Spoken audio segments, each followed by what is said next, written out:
এটা হতেই পারে না, এটা অসম্ভব। কারণ এই ভাইয়াটা আমাকে বলছিল যে উনি তো পিওর সিঙ্গেল, উনার তো আগে পিছনে উপরে নিচে কেউ নাই। আলমগীর, এই মেয়ে কি বলছে? তুমি ওকে বলছো তুমি সিঙ্গেল? আসলে মানে আমি বলছি যে সিঙ্গেল রাস্তা দিয়ে সিঙ্গেল হাঁটি, এই জন্য সিঙ্গেল বলছি। আমি তো আসলে সিঙ্গেল না। ও মাই গড, তার মানে কি আপনি বিবাহিত? উনি সত্যি সত্যি আপনার ওয়াইফ, আপনি সিঙ্গেল না? এই কি কিছু বলছো না কেন? বলো, আমি তোমার কে? জি, আমি বিবাহিত, আমার বউ আছে। আরে দজ্জাল, দারুণ সুন্দর মেয়েটা আমার বউ। মিথ্যাবাদী ভণ্ড প্রতারক, বিবাহিত হয়ে বলতেছে সিঙ্গেল। আরেকটু হলে তো আমি আপনাকে দিয়ে দিতাম। কি দিয়ে দিতেন? আমার মন।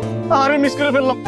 চুপ করো ভণ্ড লম্পট কোথাকার। নিজের বাসায় এত সুন্দরী বউ থাকতে সে রাস্তাঘাটে এসে অন্য মেয়েদের সাথে টাঙ্কি মারে, আবার ফোন নাম্বার চায়। তোমার কি লজ্জা করে না? এই যে আপু, সে বিবাহিত হয়েও আপনাকে সিঙ্গেল বলে আপনাকে একটা ধোকা দিচ্ছে। এইটার একটা শাস্তি দেন।